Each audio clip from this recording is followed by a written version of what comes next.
The Adventures of Danny Meadow Mouse by Thornton W. Burgess. Section 1. Chapter 1. Danny Meadow Mouse is Worried.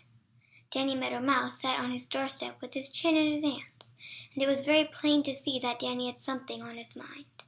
He had only a nod for Jimmy Skunk, and even Peter Rabbit could get no more than a grumpy "Good morning." It wasn't that he had been caught napping the day before by Reddy Fox and nearly made an end of. No, it wasn't that. Danny had learned his lesson, and Reddy would never catch him again. It wasn't that he was all alone with no one to play with. Danny was rather glad that he was alone. The fact is, Danny Meadow Mouse was worried. Now, worry is one of the worst things in the world, and it didn't seem as if there was anything that Danny Meadow Mouse need worry about. But you know it is the easiest thing in the world to find something to worry over and make yourself uncomfortable about. And when you make yourself uncomfortable, you're almost sure to make everyone around you equally uncomfortable. It was so with Danny Meadow Mouse. Striped the Chipmunk had twice called him Crosspatch that morning, and Johnny Chuck, who had fought Reddy Fox for him the day before, had called him Grumpy. And what do you think was the matter with Danny Meadow Mouse? Why, he was worrying because his tail was short. Yes, sir, that is all that ailed Danny Meadow Mouse that bright morning. You know, some people let their looks make them miserable. They worry because they are homely or freckled or short or tall, or thin or stout, all of which is very foolish. And Danny Meadow Mouse was just as foolish in worrying because his tail was short. It is short. It certainly is all of that. Danny never had realized how short until he chanced to meet his cousin Whitefoot, who lives in the Green Forest. He was very elegantly dressed, but the most imposing thing about him was his long, slim, beautiful tail. Danny had at once become conscious of his own stubby little tail, and he had hardly had pride enough to hold his head up as become an honest meadow mouse. Ever since, he had been thinking and wondering how his family came to have such short tails. Then he grew envious and began to wish that he could have a long tail like his cousin Whitefoot. He was so busy wishing that he had a long tail that he quite forgot to take care of the tail he did have, and he pretty nearly lost it and his life with it. Old Whitetail the Marsh Hawk spied Danny sitting there, moping on his doorstep, and came sailing over the tops of the meadow grasses so softly that he all but caught Danny. If it hadn't been for one of the Merry Little Breezes, Danny would have been caught, and all because he was envious. It's a bad, bad habit. Chapter 2. Danny Meadow Mouse and His Short Tail. All Danny Meadow Mouse could think about was his short tail. He was so ashamed of it that whenever anyone passed, he crawled out of sight so that he could not see how short his tail was. Instead of playing it in the sunshine as he used to do, he sat and sulked. Pretty soon his friends began to pass without stopping. Finally, one day old Mr. Toad sat down in front of Danny and began to ask questions. "What's the matter?" asked old Mr. Toad. "Nothing," replied Danny Meadow Mouse. "I don't suppose there really is anything the matter. But what do you think is the matter?" said old Mr. Toad. Danny fidgeted, and old Mr. Toad looked up at jolly, round, red Mr. Sun and winked. "Sun is just as bright as ever, isn't it?" he inquired. "Yes," said Danny. "Got plenty to eat and drink, haven't you?" continued Mr. Toad. "Yes," said Danny. "Seems to me that it is a pretty good-looking suit of clothes you're wearing," said Mr. Toad, eyeing Danny critically. "Sunny weather, plenty to eat and drink, and good clothes. Must be you don't know when you're well off, Danny Meadow Mouse." Danny hung his head. Finally he looked up and caught a kindly twinkle in old Mr. Toad's eye. "Mr. Toad, how can I get a long tail like my cousin Whitefoot of the Green Forest?" he asked. "So that's what's the matter. Ha, ha, ha! Danny Meadow Mouse, I'm ashamed of you. I certainly am ashamed of you," said Mr. Toad. "What good would a long tail do you? Tell me that." For a minute Danny didn't know just what to say. I'd look so much better if I had a long tail," he ventured. Old Mr. Toad just laughed. "You never saw a meadow mouse with a long tail, did you?" "Of course not. What a sight it would be! Why, everybody on the Green Meadows would laugh themselves sick at the sight. You see, you need to be slim and trim and handsome to carry a long tail well. And then what a nuisance it would be. You would always have to be thinking of your tail and taking care of it, to keep it out of harm's way. Look at me. I am homely. Some folks call me ugly to look at, but no one tries to catch me as Farmer Brown's boy does Billy Mink because of his fine coat, and no one wants to put me in a cage because of a fine voice. I am satisfied to be just as I am, and if you'll take my advice, Danny Meadow Mouse, you'll be satisfied to be just as you are." "Perhaps you are right," said Danny Meadow Mouse after a little. "I'll try." Chapter 3. Danny Meadow Mouse Plays Hide and Seek. Life is always a game of hide and seek to Danny Meadow Mouse. You see, he is such a fat little fellow that there are a great many other furry-coated people, and almost as many who wear feathers, who would gobble Danny up for breakfast or for dinner if they could. Some of them pretend to be his friends, but Danny always keeps his eyes open when they are around and always begins to play hide and seek. Peter Rabbit and Jimmy Skunk and Striped Chipmunk and Happy Jack Squirrel are all friends whom he can trust. But he has a bright twinkling eye open for Reddy Fox and Billy Mink and Shadow the Weasel and Old Whitetail the Marsh Hawk and several more, especially Hooty the Owl at night. Now Danny Meadow Mouse is a stout-hearted little fellow, and when Rough Brother North Wind came shouting across the Green Meadows, tearing to pieces the snow clouds and shaking out the snowflakes until they covered the Green Meadows deep, deep, deep, Danny just snuggled down in his warm coat in his snug little house of grass and waited. Danny liked the snow. Yes, sir, Danny Meadow Mouse liked the snow. He just loved to dig in it and make tunnels. Through those tunnels in every direction he could go where he pleased and when he pleased, without being seen by anybody. It was great fun.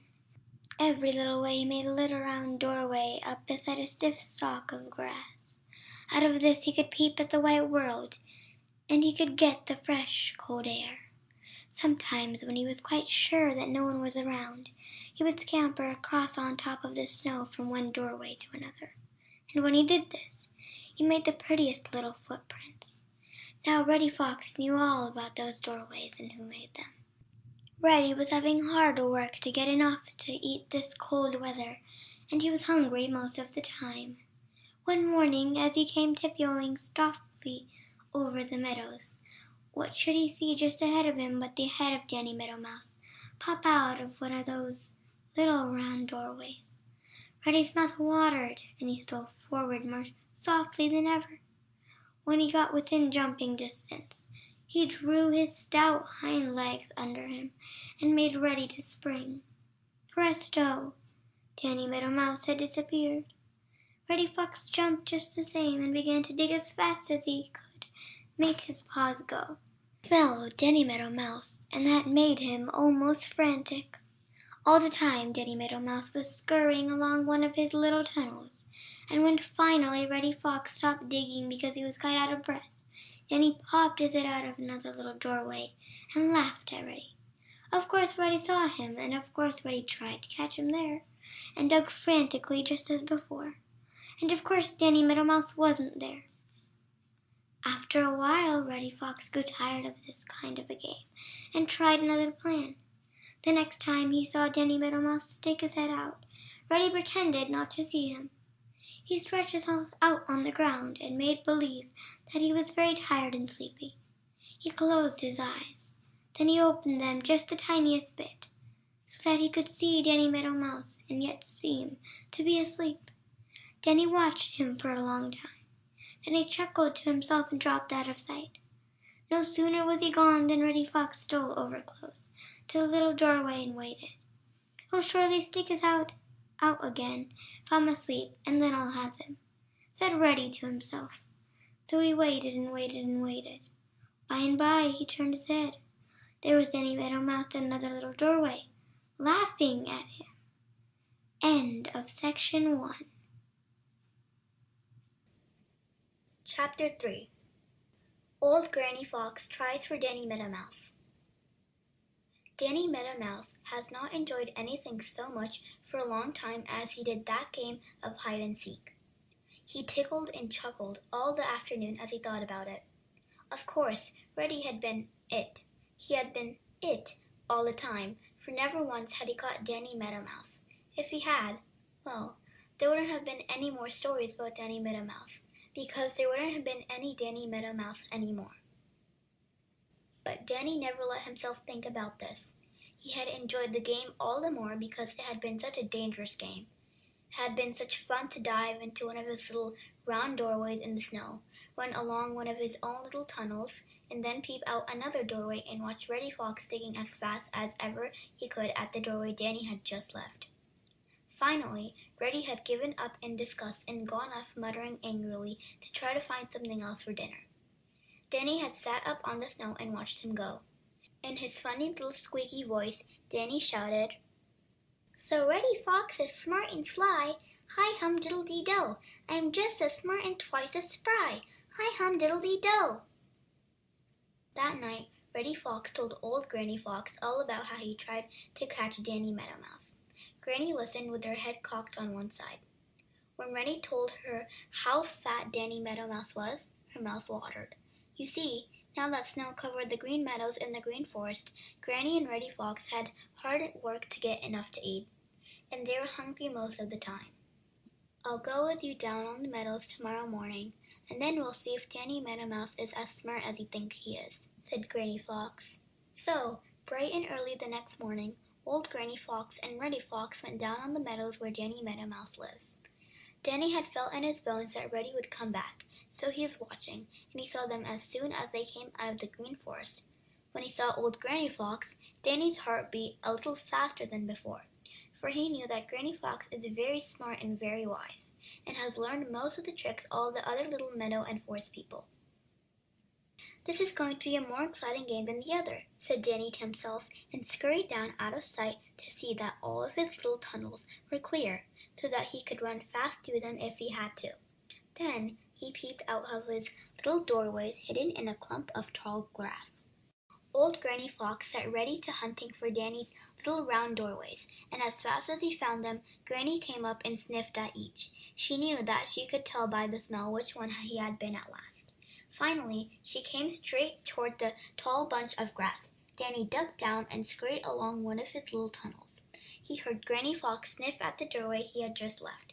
Suddenly, something plunged down through the snow right at his very heels. Danny didn't have to look to know that it was Granny Fox herself, and he squeaked with fright. Chapter 5. What Happened on the Green Meadows? Thick and fast. Things were happening to Danny Meadow Mouse down on the snow-covered Green Meadows. Rather, they were almost happening. He hadn't minded when Reddy Fox all alone tried to catch him. Indeed, he had made a regular game of hide-and-seek of it, and had enjoyed it immensely. But now it was different. Granny Fox wasn't so easily fooled as Reddy Fox. Just Granny alone would have made the game dangerous for Danny Meadow Mouse, but Reddy was with her, and so Danny had two to look out for, and he got so many frights that it seemed to him as if his heart had moved right up into his mouth and was going to stay there. Yes, sir, that is just how it seemed. Down in his little tunnels underneath the snow, Danny Meadow Mouse felt perfectly safe from Reddy Fox, who would stop and dig frantically at the little round doorway where he had last seen Danny. But old Granny Fox knew all about those little tunnels, and she didn't waste any time digging at the doorways. Instead, she cocked her sharp little ears and listened with all her might. Now Granny Fox had very keen ears, oh, very keen ears, and she heard just what she hoped to hear. She heard Danny Meadow Mouse running along one of his little tunnels under the snow. Plunge! Old Granny Fox dived right into the snow and right into the tunnel of Danny Meadow Mouse. Her two black paws actually touched Danny's tail. He was glad that it was no longer. "Ha!" cried Granny Fox. "I almost got him that time." Then she ran ahead a little way over the snow, listening as before. Plunge! Into the snow she went again. It was lucky for him that Danny had just turned into another tunnel, for otherwise she would surely have caught him. Granny Fox blew the snow out of her nose. "Next time I'll get him," said she. Now Reddy Fox is quick to learn, especially when it is a way of getting something to eat. He watched Granny Fox, and when he understood what she was doing, he made up his mind to have a try for himself, for he was afraid that if she caught Danny Meadow Mouse, she would think that he was not big enough to divide. Perhaps that was because Reddy is very selfish himself. So, the next time Granny plunged into the snow and missed Danny Meadow Mouse just as before, Reddy rushed in ahead of her, and the minute he heard Danny running down below, he plunged in just as he had seen Granny do. But he didn't take the pains to make sure of just where Danny was, and so of course he didn't come anywhere near him. But he frightened Danny still more and made old Granny Fox lose her temper. Poor Danny Meadow Mouse! He had never been so frightened in all his life. He didn't know which way to turn or where to turn, and so he sat still, which, although he didn't know it, was the very best thing he could do. When he sat still he made no noise, and so of course Granny and Reddy Fox could not tell where he was. Old Granny Fox sat and listened and listened and listened, and wondered where Danny Meadow Mouse was. And down under the snow, Danny Meadow Mouse sat and listened and listened and listened, and wondered where Granny and Reddy Fox were. "Pooh!" said Granny Fox after a while. "That Meadow Mouse thinks he can fool me by sitting still. I'll give him a scare." Then she began to plunge into the snow this way and that way, and sure enough, pretty soon she landed so close to Danny Meadow Mouse that one of her claws scratched him. Chapter 6. Danny Meadow Mouse remembers. Reddy Fox forgets. "There he goes!" cried old Granny Fox. "Don't let him sit still again!" "I hear him!" shouted Reddy Fox, and plunged down into the snow just as Granny Fox had done a minute before. But he didn't catch anything, and when he had blown the snow out of his nose and wiped it out of his eyes, he saw Granny Fox dive into the snow with no better luck. "Never mind," said Granny Fox. "As long as we keep him running, we can hear him, and some of these times we'll catch him. Pretty soon he'll get too tired to be so spry, and when he is—" Granny didn't finish, but licked her chops and smacked her lips. Reddy Fox grinned, then licked his chops and smacked his lips. Then once more they took turns diving into the snow. And down underneath in the little tunnels he had made, Danny Meadow Mouse was running for his life. He was getting tired, just as old Granny Fox had said he would. He was almost out of breath. He was sore and one leg smarted, for in one of her jumps old Granny Fox had so nearly caught him that her claws had torn his pants and scratched him. "Oh dear, if only he had time to think," panted Danny Meadow Mouse, and then he squealed in still greater fright as Reddy Fox crouched down into the tunnel right at his very heels. I've got to get somewhere where they can't get me," he sobbed, and right that very instant he remembered the old fence post. The old fence post lay on the ground and was hollow. Fastened to it were long wires with sharp, cruel barbs. Danny had made a tunnel over to that old fence post the very first day after the snow came, for in that hollow in the old post he had a secret store of seeds. Why hadn't he thought of it before? It must have been because he was too frightened to think, but he remembered now, and he dodged into the tunnel that led to the old fence post, running faster than ever, for even though his heart was in his mouth from fear, in his heart was hope, and hope is a wonderful thing. Now, old Granny Fox knew all about that old fence post, and she remembered all of those barbed wires fastened to it. Although they were covered with snow, she knew just about where they would lay, and just before she reached them, she stopped plunging down into the snow. Reddy Fox knew about those wires too, but he was so excited that he forgot all about them. "Stop!" cried old Granny Fox sharply. But Reddy Fox didn't hear, or if he heard, he didn't heed. His sharp ears could hear Danny Meadow Mouse running almost underneath him. Granny Fox could stop if she wanted to, but he was going to have Danny Meadow Mouse for his breakfast. Down into the snow he plunged as hard as he ever could. Oh, wow, oh dear. That wasn't the voice of Danny Meadow Mouse. Oh my, no. It was the voice of Reddy Fox. Yes, sir, it was the voice of Reddy Fox. He had landed with one of his black paws right on one of those sharp wire barbs, and it did hurt dreadfully.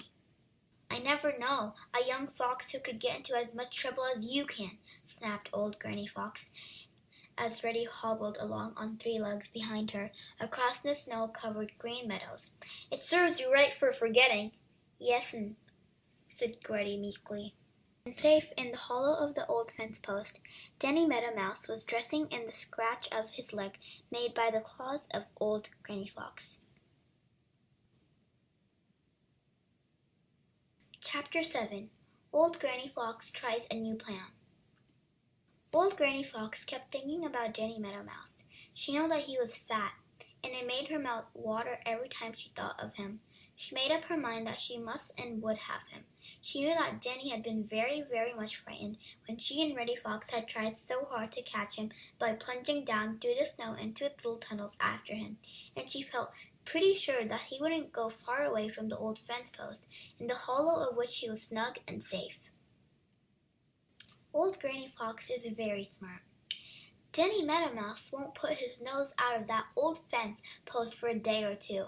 Then he'll get tired of staying inside all the time, and he'll peep out of one of his little round doorways to see if the way is clear. If he doesn't see any danger, he'll come out and run around on top of the snow to get some of the seeds in the tops of the tall grasses that stick out through the snow. If nothing frightens him, he'll come going a little farther and a little farther from that old fence post. I must see to it that Danny Meadow Mouse isn't frightened for a few days. So said old Granny Fox to herself, as she lay under a hemlock tree, studying how she could get the next meal. Then she called Reddy Fox to her and forbade him to go down on the meadows until she should tell him he might. Reddy grumbled and mumbled, and didn't see why he shouldn't go where he pleased, but he didn't dare disobey. You see, he had a sore foot. He had hurt it on a wire barb when he was plunging through the snow after Danny Meadow Mouse, and now he had to run on 3 legs. That meant that he must depend upon Granny Fox to help him get enough to eat, so Reddy didn't dare to disobey. It all came out just as Granny Fox had thought it would.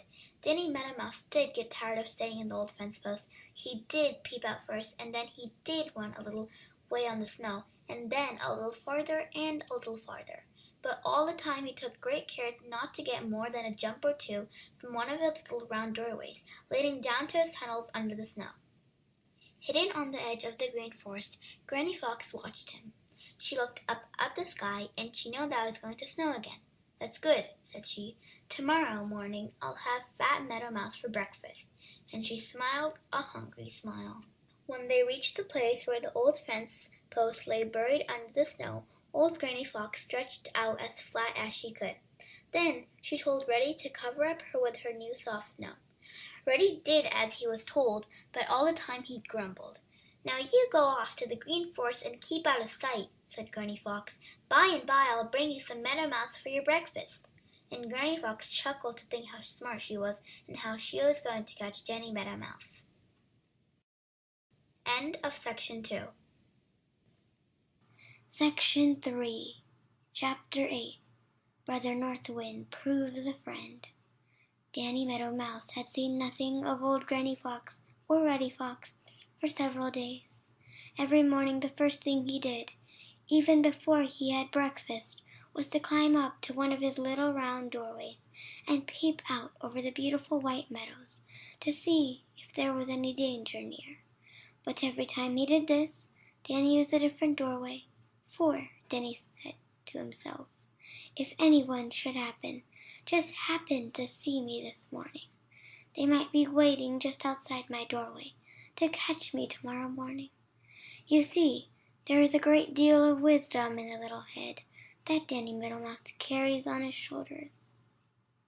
But the first day and the second day and the third day he saw nothing of old Granny Fox or of Reddy Fox, and he began to enjoy running through his tunnels under the snow and scurrying across from one doorway to another on top of the snow, just as he had before the foxes had tried so hard to catch him. But he hadn't forgotten, as Granny Fox had hoped he would.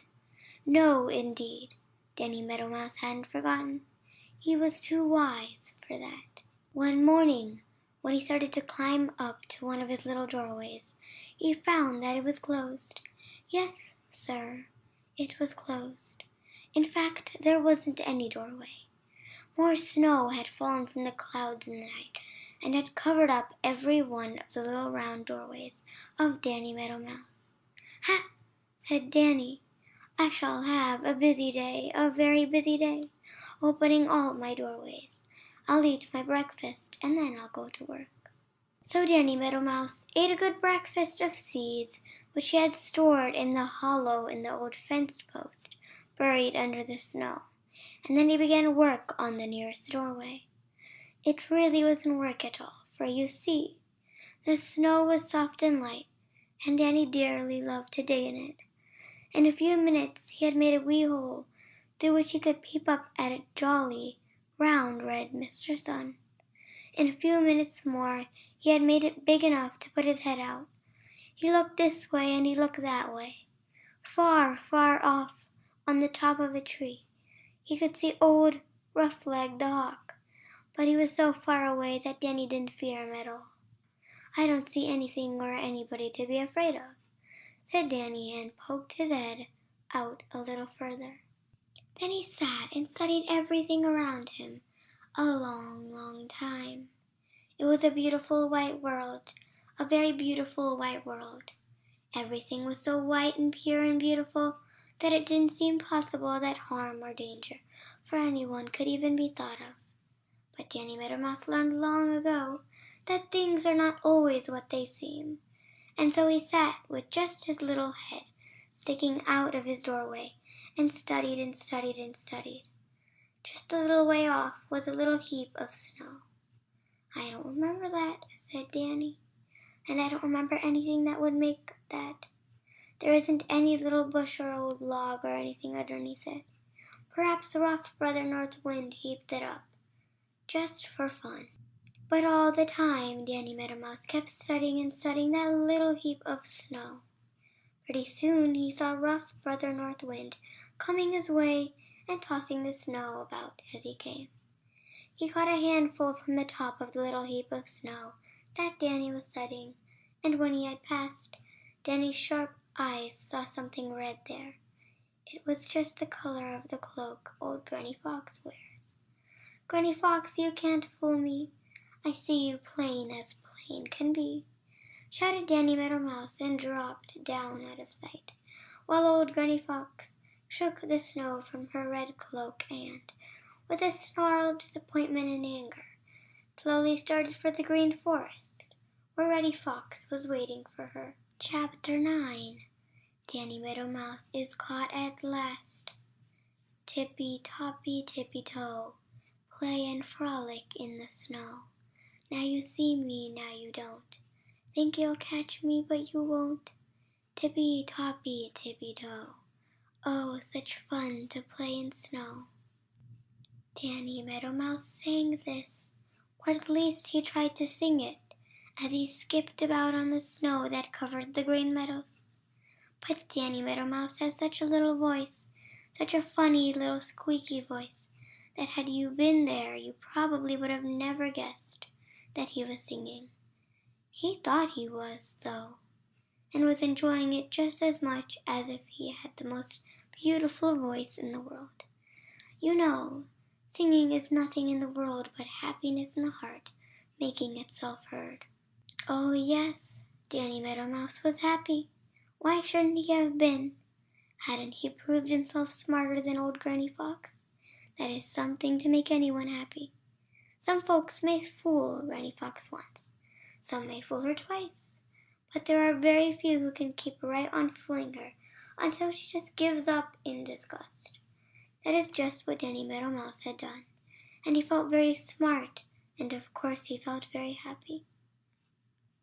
So Danny sang his little song and skipped about in the moonlight and dodged in and out of his little round doorways, and all the time kept his sharp little eyes open for any sign of Granny Fox or Reddy Fox.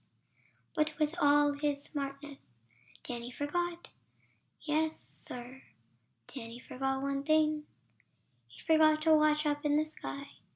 He knew that of course old Roughleg the Hawk was asleep, so he had nothing to fear from him, but he never once thought of Hooty the Owl. Dear me, forgetting is a dreadful habit. If nobody ever forgot, there wouldn't be nearly so much trouble in the world. No, indeed, there wouldn't be nearly so much trouble. And Danny Meadow Mouse forgot. He skipped and sang and was happy as could be, and never once thought to watch up in the sky. Over in the Green Forest, Hooty the Owl had had poor hunting, and he was feeling cross. You see, Hooty was hungry, and hunger is apt to make one feel cross. The longer he hunted, the hungrier and crosser he grew. Suddenly he thought of Danny Meadow Mouse. "I suppose he is asleep somewhere safe and snug under the snow," grumbled Hooty. "But he just might, be out for a frolic in the moonlight. I believe I'll go down on the meadows and see." Now Hooty the Owl can fly without making the teeniest, weeniest sound. It seems as if he just drifts along through the air like a great shadow. Now he spread his great wings and floated out over the meadows. You know Hooty can see as well as night as most folks can by day, and it was not long before he saw Danny Meadow Mouse skipping about on the snow and dodging in and out of its little round doorways. Hooty's great eyes grew brighter and fiercer. Without a sound he floated through the moonlight until he was just over Danny Meadow Mouse. Too late, Danny looked up. His little song ended in a tiny squeak of fear, and he started for his nearest little round doorway. Hooty the Owl reached down with his long cruel claws, and Danny Meadow Mouse was caught at last. Chapter 10. A Strange Ride and How It Ended. Danny Meadow Mouse often had sat watching Skimmer the Swallow sailing around up in the blue, blue sky. He had watched Ol' Mistah Buzzard go up, up, up, until he was nothing but a tiny speck, and Danny had wondered how it would seem to be way up above the Green Meadows and the Green Forest, and look down. It had seemed to him that it must be very wonderful and beautiful. Sometimes he had wished that he had wings and could go up in the air and look down. And now here he was, Danny Meadow Mouse, actually doing that very thing. But Danny could see nothing wonderful or beautiful now. No, indeed. Everything was terrible, for you see, Danny Meadow Mouse wasn't flying himself. He was being carried. Yes, sir, Danny Meadow Mouse was being carried through the air in the cruel claws of Hooty the Owl. And all because Danny had forgotten to watch up in the sky for danger. Poor, poor Danny Meadow Mouse. Hooty's great cruel claws hurt him dreadfully, but it wasn't the pain that was the worst. No, indeed, it wasn't the pain. It was the thought of what would happen when Hooty reached his home in the Green Forest, for he knew that there Hooty would gobble him up, bones and all. As he flew, Hooty kept chuckling, and Danny Meadow Mouse knew just what those chuckles meant. They meant that Hooty was thinking of the good meal he was going to have. Hanging there in Hooty's great cruel claws, Danny looked down on the snow-covered green meadows he loved so well. They seemed a frightfully long way below him, though really they were not far at all, for Hooty was flying very low. But Danny Meadow Mouse had never in all his life been so high up before, and so it seemed to him that he was way, way up in the sky, and he shut his eyes so as not to see. But he couldn't keep them shut. No, sir, he couldn't keep them shut. He just had to keep opening them. There was the dear old Green Forest drawing nearer and nearer. It always had looked very beautiful to Danny Meadow Mouse, but now it looked terrible, very terrible indeed, because over in it, hidden away there in some dark place, was the home of Hooty the Owl.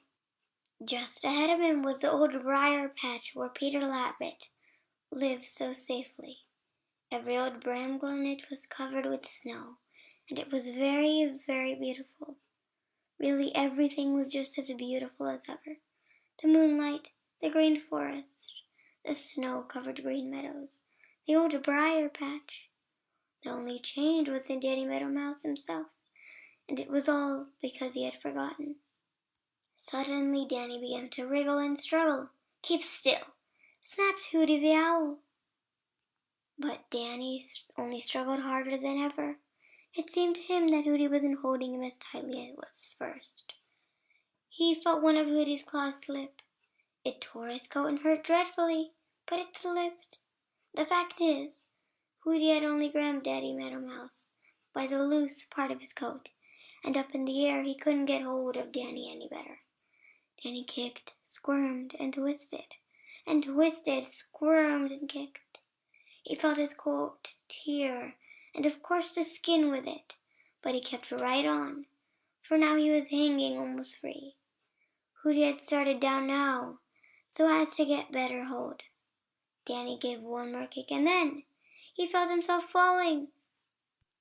Danny Meadow Mouse shut his eyes and held his breath. Down, down, down he fell. It seemed to him that he never would strike the snow-covered meadows. Really, he fell only a very little distance, but it seemed a terrible distance to Danny. He hit something that scratched him, and then, plump, he landed in the soft snow right in the very middle of the old briar patch. And the last thing he remembered was hearing the scream of disappointment and rage of Hooty the Owl. End of section 3. Chapter 11. Peter Rabbit Gets a Fright. Peter Rabbit sat in his favorite place in the middle of the dear old briar patch, trying to decide which way he would go on his travels that night. The night before, he had a narrow escape from old Granny Fox over in the Green Forest. There was nothing to eat around the Smiling Pool and no one to talk to there any more. You know that Peter must either eat or ask questions in order to be perfectly happy. No, the Smiling Pool was too dull a place to interest Peter on such a beautiful moonlight night, and Peter had no mind to try his legs against those of old Granny Fox again in the Green Forest. Early that morning, just after Peter had settled down for his morning nap, Tommy Tit the Chickadee had dropped into the dear old briar patch just to be neighborly. Peter was just dozing off when he heard the cheeriest little voice in the world. It was saying, "Dee-dee, Chickadee, I'm as happy as I can be, finding much better the way to be happy all day. Dee-dee, Chickadee, everybody's good to me." "Hello, Tommy," said Peter Rabbit. "Where'd you come from?" "From Farmer Brown's new orchard up on that hill. It's a fine orchard, Peter Rabbit, a fine orchard. I go there every morning for my breakfast. If the winter lasts long enough, I'll have all the trees cleaned up for Farmer Brown." Peter looked puzzled. "What do you mean?" he asked. "Just what I say," replied Tommy Tit, almost turning a somersault in the air. "There's a million eggs of insects on those young peach trees, but I'm clearing them all off as fast as I can. They're mighty fine eating, Peter Rabbit, mighty fine eating." And with that, Tommy Tit had said goodbye and flitted away. Peter was thinking of that young orchard now, as he sat in the moonlight trying to make up his mind where to go. The thought of those young peach trees made his mouth water. It was a long way up to that orchard up on the hill, a very long way, and Peter was wondering if it was really safe to go. He had just made about his mind to try it, for Peter is very, very fond of the bark of young peach trees, when thump! Something dropped out of the sky at his feet. It startled Peter so that he nearly tumbled over backward. And right at the same instant came the fierce, angry scream of the Hooty the Owl. That almost made Peter's heart stop beating, although he knew that Hooty couldn't get him down under there in the old briar patch. When Peter got his wit together and his heart didn't go so jumpy, he looked to see what he had dropped so close to him out of the sky. His eyes grew bigger than ever, and he rubbed them to make quite sure that he really saw what he thought he saw. Yes, there was no doubt. There at his feet lay Danny Meadow Mouse. Chapter 12. The Old Briar Patch Has a New Tenant. Danny Meadow Mouse slowly opened his eyes and then closed them again quickly, as if he afraid to look around. He could hear someone talking. It was a pleasant voice, not at all like the terrible voice of Hooty the Owl, which was the very last thing that Danny Meadow Mouse could remember. Danny lay still a minute and listened. "Why, Danny Meadow Mouse, where in the world did you drop from?" asked the voice. It sounded like, why, very much like Peter Rabbit squeaking. Danny opened his eyes again. It was Peter Rabbit. Where am I?" asked Danny Meadow Mouse in a very weak and small voice. "In the middle of the old dear briar patch with me," replied Peter Rabbit. "How did you get here? You seem to drop right out of the sky." Danny Meadow Mouse shuddered. Suddenly he remembered everything. How Hooty the Owl had caught him in great cruel claws and had carried him through the moonlight across the snow-covered green meadows. how he had felt Hooty's claws slip and then had struggled and kicked and twisted and turned until his coat had torn and he had drooped down, down, down until he had landed in the soft snow and knocked all the breath out of his little body. The very last thing he could remember was Hooty's fierce scream of rage and disappointment. Danny shuddered again. Then a new thought came to him. He must get out of sight. Hooty might catch him again. Danny tried to scramble to his feet. Ouch! Oh! Groaned Danny and lay still again. There, there. Keep still, Danny Meadow Mouse. There's nothing to be afraid of here, said Peter Rabbit gently. His big eyes filled with tears as he looked at Danny Meadow Mouse, for Danny was all torn and hurt by the cruel claws of Hooty the Owl, and you know Peter has a very tender heart. So Danny lay still, and while Peter Rabbit tried to make him comfortable and dress his hurts, he told Peter all about how he had forgotten to watch up in the sky, and so he had been caught by Hooty the Owl, and all about his terrible ride in Hooty's cruel claws. Oh dear, whatever shall I do now? He ended. However shall I get back to my home, to my warm home of grass, my safe little tunnels under the snow, and my little store of seeds in the snug hollow in the old fence post? Peter Rabbit looked thoughtful. You can't do it, said he. You simply can't do it. It is such a long way for a little fellow like you that it wouldn't be safe to try. If you went at night, Hooty the Owl might catch you again. If you tried in daylight, old Rowleg the Hawk would be almost sure to see you. At night or day, old Granny Fox or Reddy Fox might come snooping around, and if they did, they would be sure to catch you. I tell you what, you stay right here. The dear old briar patch is the safest place in the world. Why, just think, here you come out in the broad daylight and laugh at Granny and Reddy Fox and at the old Rowleg the Hawk, because the good old brambles will keep them out if they try to get you. You can make just as good tunnels on the snow here as you had there, and there are a lot of seeds on the ground to eat. You know, I don't care for them myself. I'm lonesome sometimes, living here all alone. You stay here, and we'll have the old briar patch to ourselves. Danny Meadow Mouse looked at Peter gratefully. I will, and thank you ever so much, Peter Rabbit, he said. And this is how the dear old briar patch happened to have another tenant. Chapter 13. Peter Rabbit Visits the Peach Orchard. Don't go, Peter Rabbit, don't go, begged Danny Meadow Mouse. Peter hopped to the edge of the old briar patch and looked over the moonlit, snow-covered meadows to the hill back of Farmer Brown's house. On that hill was the young peach orchard of which Tommy Tit the chickadee had told him, and ever since Peter's mouth had watered and watered every time he thought of those young peach trees and the tender bark on them.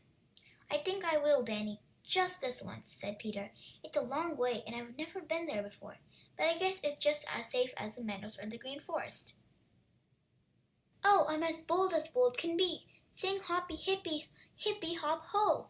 I'll hie me forth the world to see. Sing hoppy hippy hippy hop oh!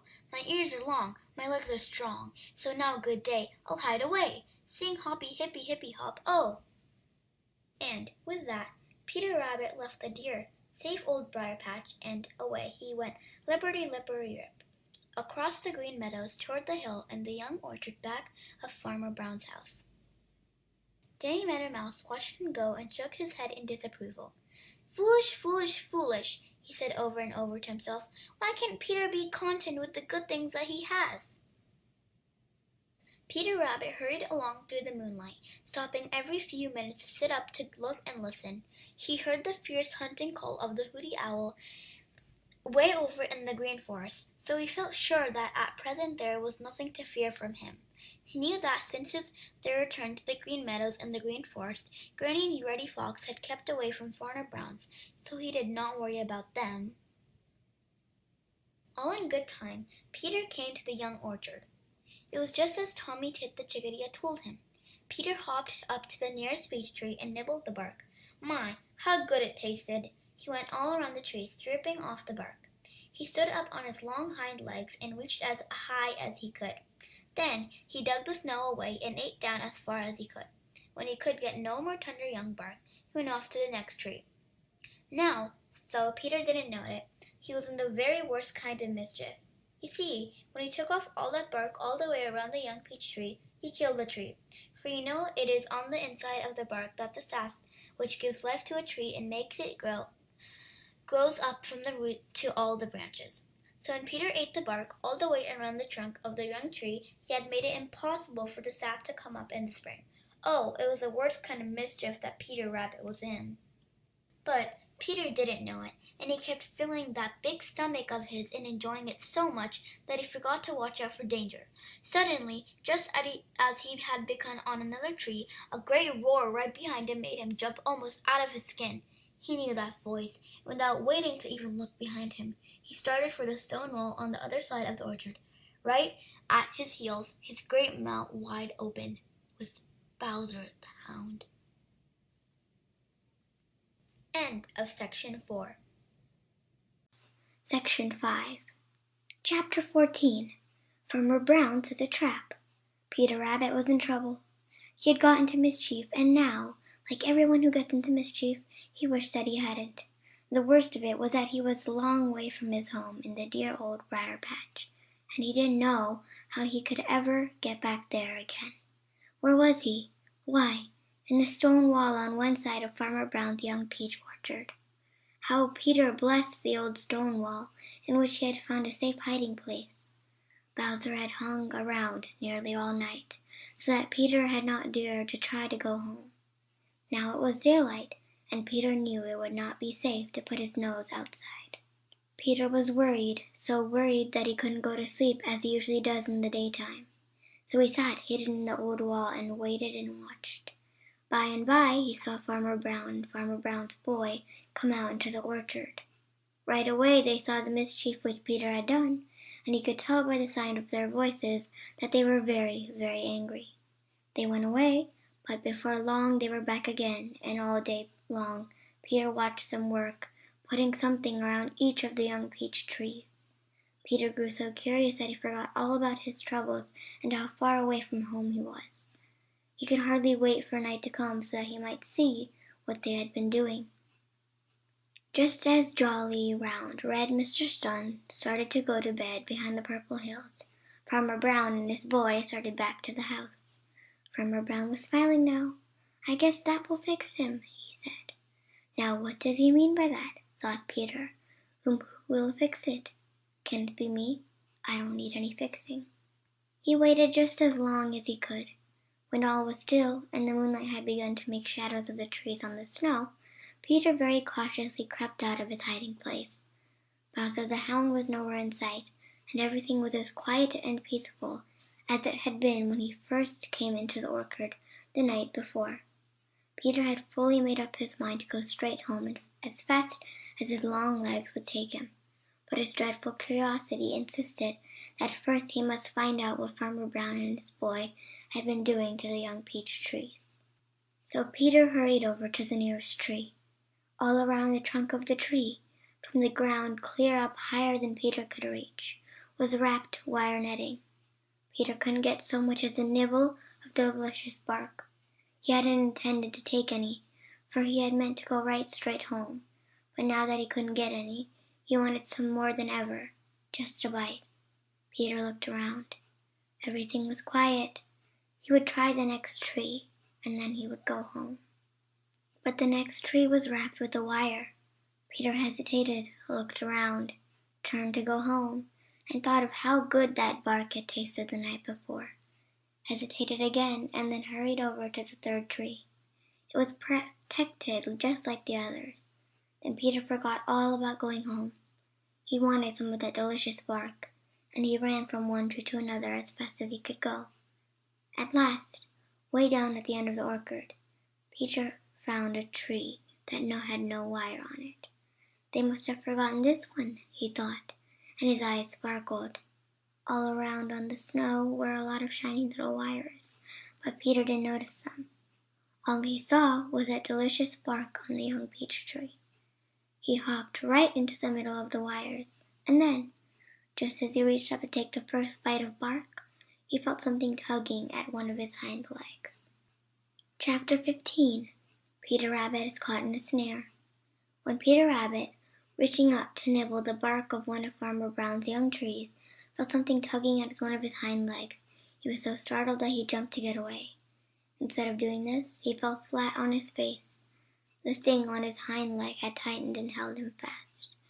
A great fear came to Peter Rabbit, and lying there in the snow, he kicked and struggled with all his might.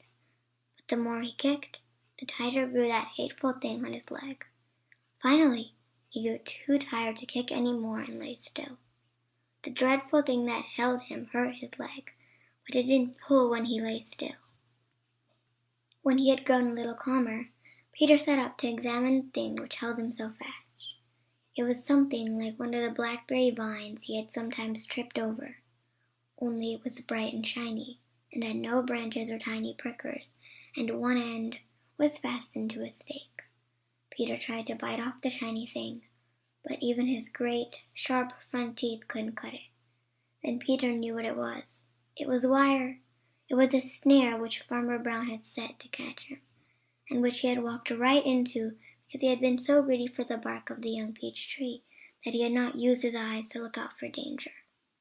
Oh, how Peter Rabbit did wish that he had not been so curious to know what Farmer Brown had been doing that day, and that he had gone straight home as he had meant to do, instead of trying to get one more meal of the young peach bark. Big tears rolled down Peter's cheeks. What should he do? What could he do? For a long time Peter sat in the moonlight, trying to think of something to do. At last he thought of the stake to which that hateful wire was fastened. The stake was out of wood, and Peter's teeth would cut wood. Peter's heart gave a great leap of hope, and he began at once to dig away the snow from around the stake, and then settled himself to gnaw the snake into two.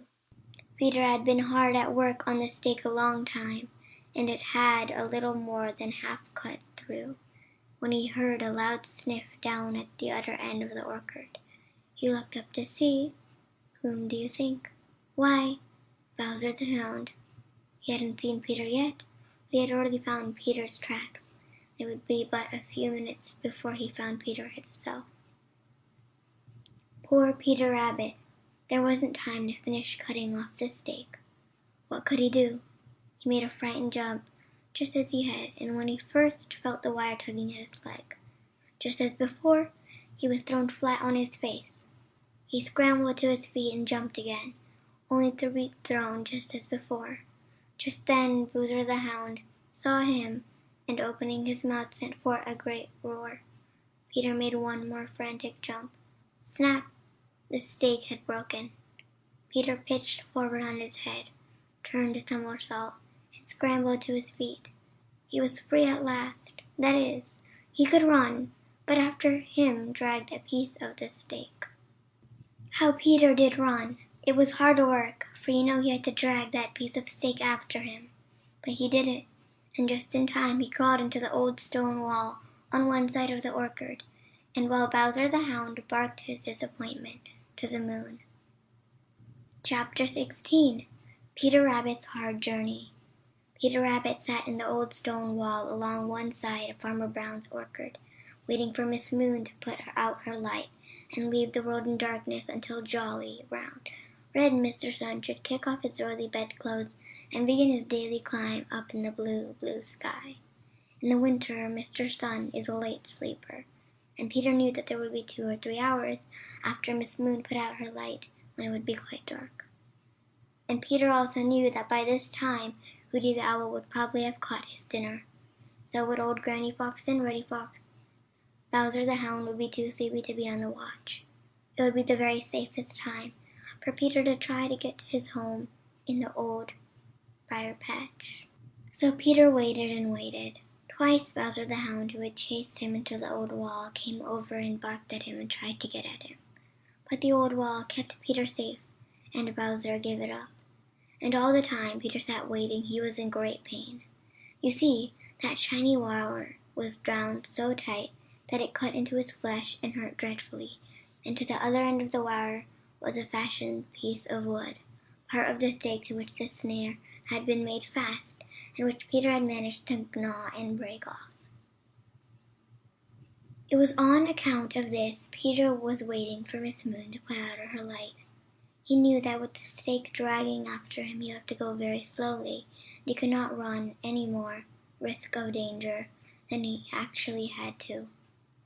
So he waited and waited, and by, Sure enough, Miss Moon put out her light. Peter waited a little longer, listening with all his might. Everything was still. Then Peter crept out of the old stone wall. Right away trouble began. The stake dragging at the end of the wire fast to his leg caught among the stones and pulled Peter up short. My, how it did hurt! It made the tears come. But Peter shut his teeth hard, and, turning back, he worked until he got the stake free. Then he started on once more, dragging the stake after him. Very slowly across the orchard and under the fence on the other side crept Peter Rabbit, his leg so stiff and sore that he could hardly touch it to snow, and all the time dragging that piece of stake, which seemed to grow heavier and harder to drag every minute. Peter did not dare to go out across the open fields, for fear some danger might happen along, and he would have no place to hide. So he crept along close to the fences where bushes grow, and this made it very, very hard, for the dragging stake was forever catching in the bushes with a yank at the sore leg, which brought Peter up short with a squeal of pain. This was bad enough, but all the time Peter was filled with a dreadful fear that Hooty the Owl or Granny Fox might just happen along. He had to stop to rest very, very often, and then he would listen and listen. Over and over again he said to himself, "Oh dear, whatever did I go up to the young peach orchard for when I knew I had no business there? Why couldn't I have been content with all the good things that were mine in the Green Forest and on the Green Meadows? Oh dear, oh dear." Just as jolly, round, red Mr. Sun began to light up the Green Meadows, Peter Rabbit reached dear Old Briar patch. Danny Meadow Mouse was sitting on the edge of it, anxiously watching for him. Peter crawled up and started to creep along in one of his little private paths. He got in himself, but the dragging stake caught among the brambles, and Peter just fell down in the snow, right where he was, too tired and worn out to move. End of section 5. Chapter 17.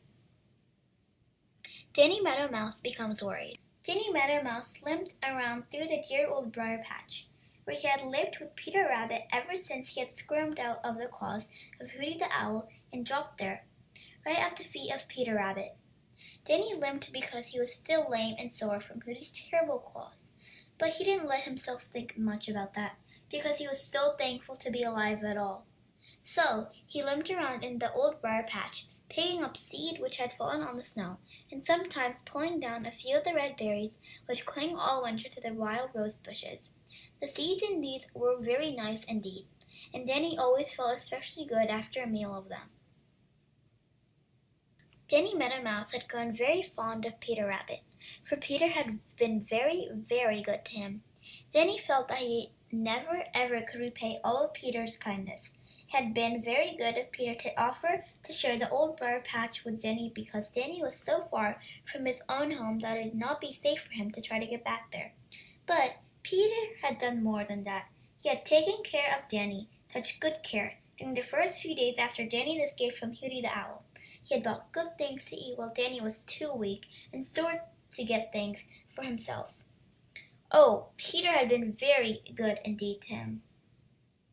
But now, as Danny limped around, he was not happy. No, sir, he was not happy. The truth is, Danny Meadow Mouse was worried. It was a different kind of worry from any he had known before. You see, for the first time in his life, Danny was worrying about someone else. He was worrying about Peter Rabbit. Peter had been gone from the old briar patch a whole night and a whole day. He often was gone all night, but never all day too. Danny was sure that something had happened to Peter. He had thought of how he begged Peter not to go up to Farmer Brown's young peach orchard. He had felt in his bones that it was not safe, that something dreadful would happen to Peter. How Peter had laughed at him and bravely started off. Why didn't he come home? As he limped around, Danny talked to himself. Why cannot people be content with all the good things that are sent, and mind their own affairs at home, instead of going forth to roam? It was the second night since Peter Rabbit had gone away. Danny Meadow Mouse couldn't sleep at all. Round and round through the old briar patch he limped, and finally sat down at the edge of it to wait and watch. At last, just as jolly round, red Mr. Sun sent his first long rays of light across the Green Meadows. Danny saw something crawling toward the Old Briar patch. He rubbed his eyes and looked again. No, it couldn't be. Yes, it was Peter Rabbit. But what was the matter with him? Always before, Peter had come home lipperty-lip, but now he was crawling, actually crawling. Danny Meadow Mouse didn't know what to make of it. Nearer and nearer came Peter. Something was following him. No, Peter was dragging something after him. At last, Peter started to crawl along one of his little private paths into the Old Briar patch. The thing dragging between him caught in the brambles, and Peter fell headlong in the snow, too tired and worn out to move. Then Danny saw what the trouble was. A wire was fast to one of near Peter's long hind legs, and to the other end of the wire was fastened part of a stake. Peter had been caught in a snare. Danny hurried over to Peter, and tears stood in his eyes. Poor Peter Rabbit! Oh, I'm so sorry, Peter, he whispered. Chapter 18. Danny Meadow Mouse returns the kindness. There Peter Rabbit lay. He had dragged that piece of stake a long way, a very long way indeed. But now he could drag it no farther, for it had caught in the bramble bushes. So Peter just dropped on the snow and cried. Yes, sir, he cried. You see, he was so tired and worn out and frightened, and his leg was so stiff and sore and hurt him so. And then it was so dreadful to actually get home and be stopped right on your very own doorstep. So Peter just lay there and cried, just supposing old Granny Fox should come poking around and find Peter caught that way. All she would have to do would be to get hold of that hateful stake caught in the bramble bushes and pull Peter out where she could get him. Do you wonder that Peter cried? By and by he became aware that something was wiping away his tears. It was Danny Meadow Mouse, and Danny was singing in a funny little voice. Pretty soon Peter stopped crying and listened, and this is what he heard.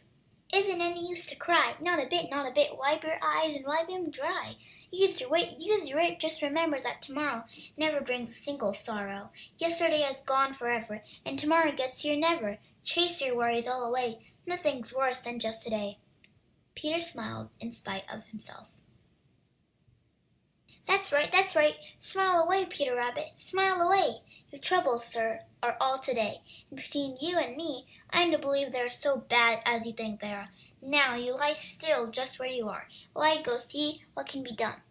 With that, off whisked Danny Meadow Mouse, as spry as you please, in spite of his lame leg, and in a few minutes Peter knew by little twitches of the wire on his leg that Danny was doing something at the other end.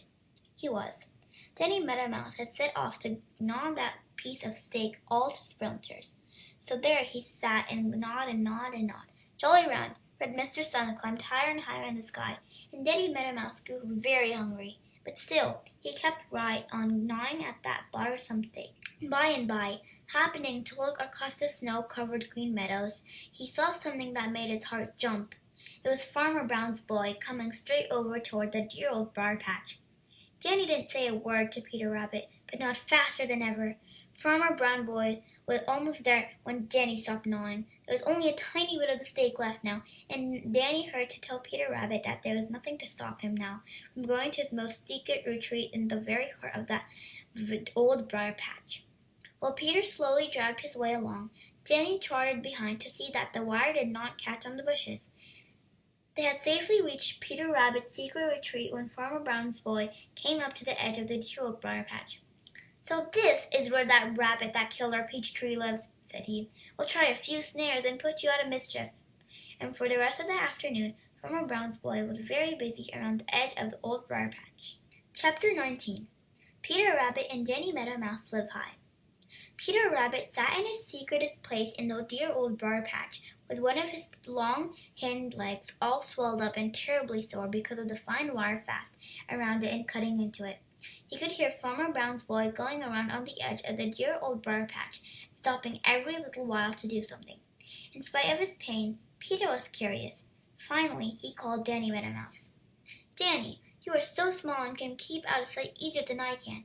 Go as near as ever you dare to Farmer Brown's boy and find out what he's doing, said Peter Rabbit.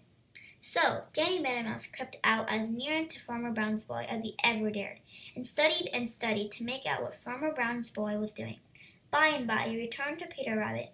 I don't know what he's doing, Peter, but he's putting something in every one of your private little paths leading into the briar patch from the Green Meadows. Ha! Said Peter Rabbit. There are little loops of that queer stuff you got to hang to your leg, Peter, conceded Danny Meadow Mouse. Just so. And he puts cabbage leaves and pieces of apple all around, said Danny. We must be careful, said Peter Rabbit. Peter's leg was in a very bad way, indeed, and Peter suffered a great deal of pain. The worst of it was, he didn't know how to get off the wire that was cutting into it so. He had tried to cut the wire with his big teeth, but he couldn't do it. Danny Meadow Mouse had tried and tried to gnaw that wire, but it wasn't the least bit of use. But Danny wasn't easily discouraged, and he kept working and working at it. Once he thought he felt it slip a little. He said nothing, but kept right on working. Pretty soon he was sure that it slipped. He went right on working harder than ever. By and by he had it so loose that it slipped right off of Peter's leg, and Peter didn't know anything about it. You see, that cruel wire snare had been so tight that Peter didn't have any feeling except a pain left in his leg. And so when Danny Meadow Mouse pulled the cruel wire snare off, Peter didn't know until Danny held it up in front of him. My, how thankful Peter was, and how he did thank Danny Meadow Mouse. But Danny said it was nothing at all, just nothing at all, and that he owed more than that to Peter Rabbit for being so good to him and letting him live in the dear old briar patch. It was a long time before Peter could hop as he used to, but after the first day he managed to get around. He found that Farmer Brown's boy had spread those miserable wire snares in every one of his private little paths. But Peter knew what they were now. He showed Danny Meadow Mouse how he, because he was so small, could safely run among the snares and steal all the cabbage leaves and apples which Farmer Brown's boy had put there for bait. Danny Meadow Mouse thought this great fun and a joke on Farmer Brown's boy. So every day he stole the bait, and he and Peter Rabbit lived high while Peter's leg was getting well. And all the time Farmer Brown's boy wondered why he couldn't catch Peter Rabbit. End of section 6. Section 7, Chapter 10, Timid Danny Meadow Mouse. Danny Meadow Mouse is timid. Everybody says so, and what everybody says ought to be so. But just as anybody can make a mistake sometimes, so can everybody.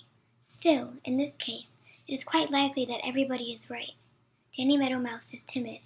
Ask Peter Rabbit. Ask Sammy Jay. Ask Striped Chipmunk. They will all tell you the same thing.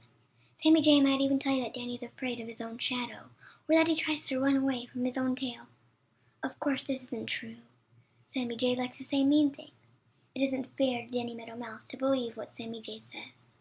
But the fact is, Danny certainly is timid. More than this, he isn't ashamed of it, not the least little bit. You see, it's this way, said Danny, as he sat on his doorstep one sunny morning talking to his friend, old Mr. Toad. If I weren't afraid, I wouldn't be all the time watching out. And if I weren't all the time watching out, I wouldn't have any more chance than that foolish red ant running across in front of you. Old Mr. Toad looked where Danny was pointing, and his tongue darted out and back again, so quickly that Danny wasn't sure that he saw it all. But when he looked for the ant, it was nowhere to be seen, and there was a satisfied twinkle in Mr. Toad's eyes. There was an answering twinkle in Danny's own eyes as he continued. No, sir, said he, I wouldn't stand a particle more chance than that foolish ant did. Now if I were big and strong like Old Man Coyote, or had swift wings like Squimmer the Swallow, or were so homely and ugly looking that no one wanted me like, Danny hesitated and then finished rather lamely. Like some folks I know, I suppose I wouldn't be afraid. Old Mr. Toad looked up sharply when Danny mentioned homely and ugly-looking people, but Danny was gazing far out across the Green Meadows and looked so innocent that Mr. Toad concluded that he couldn't have had him in mind. Well, said he, thoughtfully scratching his nose, I suppose you may be right, but for my part, fear seems a very foolish thing. Now I don't know what it is. I mind my own business, and no one ever bothers me. I should think it would be a very comfortable feeling. It is, replied Danny, but, as I said before, it is a very good thing to keep one on guard when there are as many watching for one as there are for me. Now there's Mr. Blacksnake and— Where? Exclaimed old Mr. Toad, turning as pale as an old toad can turn, looking uneasily and anxiously in every direction.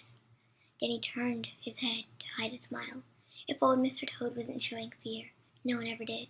Oh, said he, I didn't mean that he is anywhere around here now.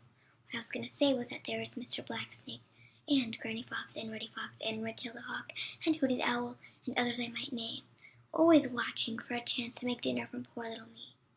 Do you wonder that I am afraid most of the time? No, replied old Mr. Toad. No, I don't wonder that you are afraid. It must be dreadful to feel hungry eyes are watching for you every minute of the day and night, too. Oh, it's not so bad, replied Danny. It's rather exciting. Besides, it keeps my wits sharp all the time. I'm afraid I should find life very dull indeed if, like you, I feared nothing and nobody. By the way, see how queerly that grass is moving over there. It looks as if Mr. Blacksnake, why, Mr. Toad, where are you going in such a hurry? I just remembered an important engagement with my cousin, Grandfather Frog, at the Smiling Pool, headed old Mr. Toad over his shoulder, as he hurried so that he fell down on his feet. Danny chuckled as he sat alone on his doorstep. Oh, no, old Mr. Toad doesn't know what fear is, said he. Funny how some people won't admit what everybody can see for themselves. Now, I'm afraid, and I'm willing to say so. Chapter 21. An exciting day for Danny Meadow Mouse. Danny Meadow Mouse started along on one of his private little paths very early one morning. He was on his way to get a supply of a certain kind of grass seed, of which he is very fond. He had been thinking about that seed for some time, and waiting for it to get ripe. Now it was just right, as he had found out the day before by a visit to the place where this particular grass grew. The only trouble was it grew a long way from Danny's home, and to reach it he had to cross an open place where the grass was so short that he couldn't make a path under it. I feel it in my bones this is going to be an exciting day, said Danny to himself as he trotted along. I suppose that if I were really wise, I would stay nearer home and do without that nice seed. But nothing is really worth having unless it is worth working for, and that seed will taste all the better if I have hard work getting it.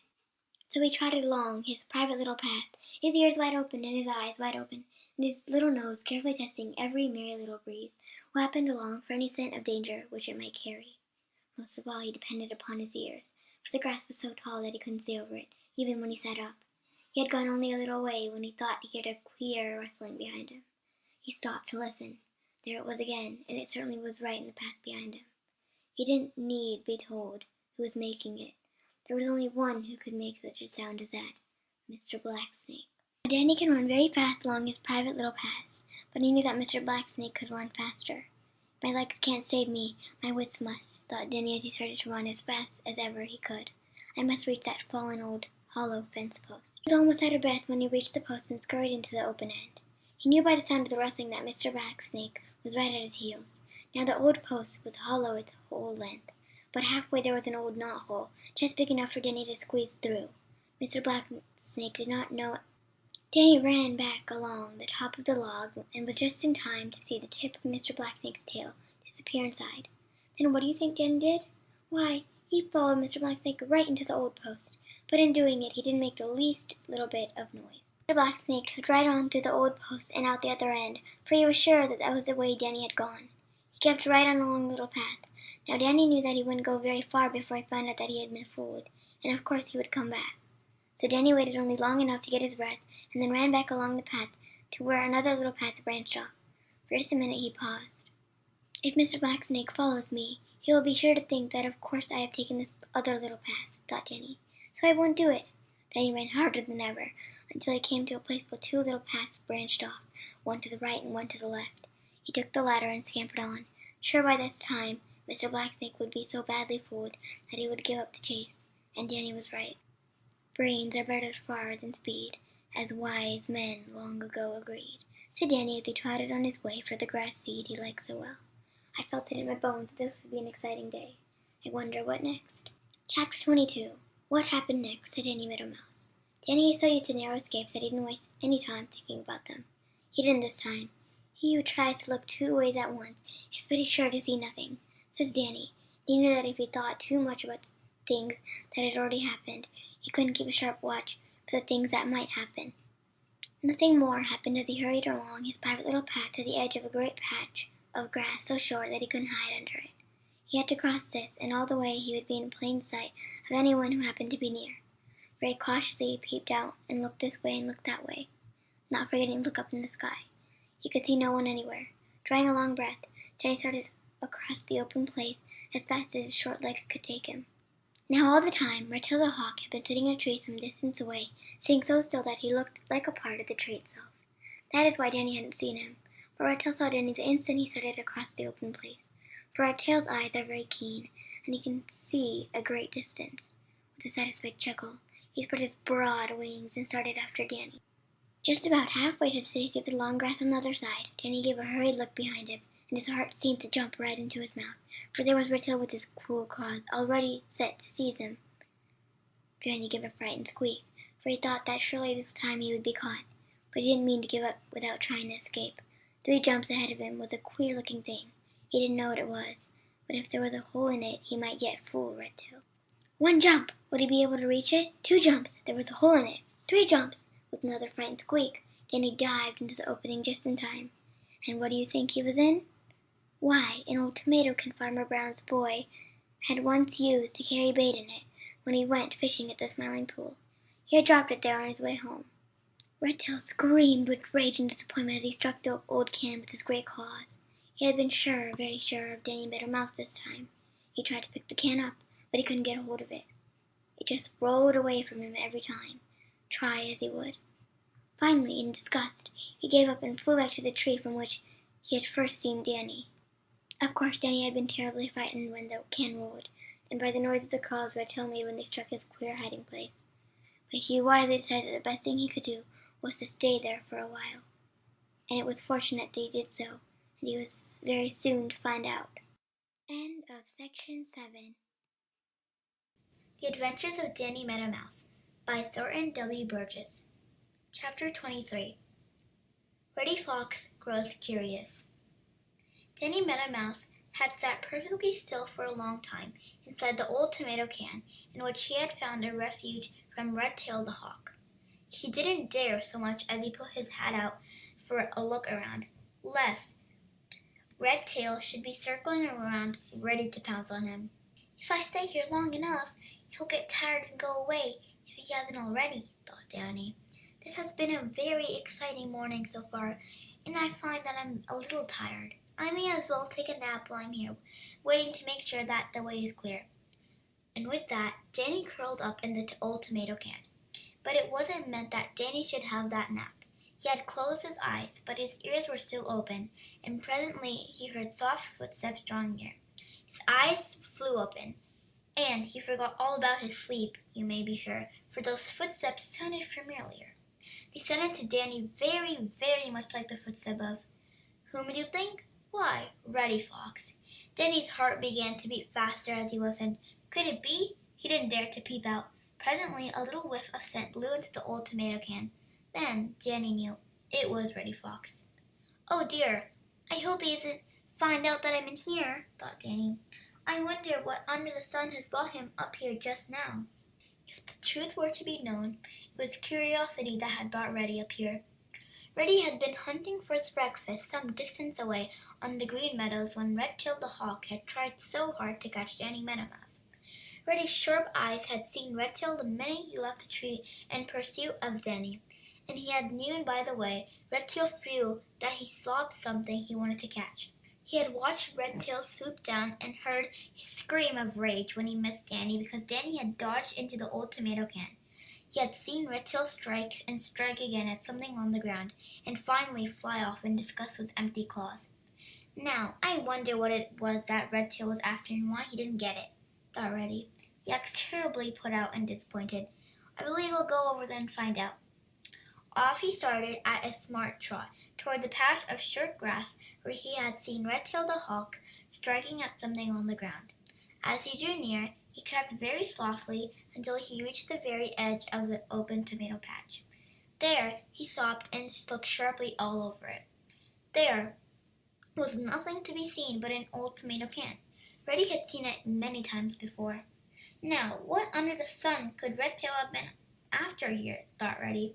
"The grass isn't long enough for a grasshopper to hide in, and yet Redtail didn't get what he was after. It's very queer. It certainly is very queer." He trotted out and began to run back and forth with his nose to the ground, hoping that his nose would tell him and his eyes couldn't.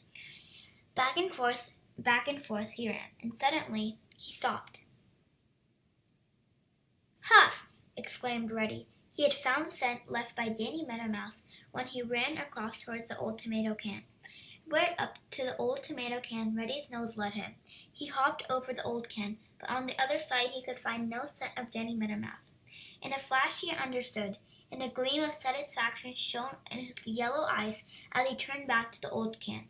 He knew that Danny must be hiding in there. "I've got you this time," he snarled as he sniffed at the open end of the can. Chapter 24. Reddy Fox Loses His Temper. Reddy Fox had caught Danny Meadow Mouse, and yet he hadn't caught him.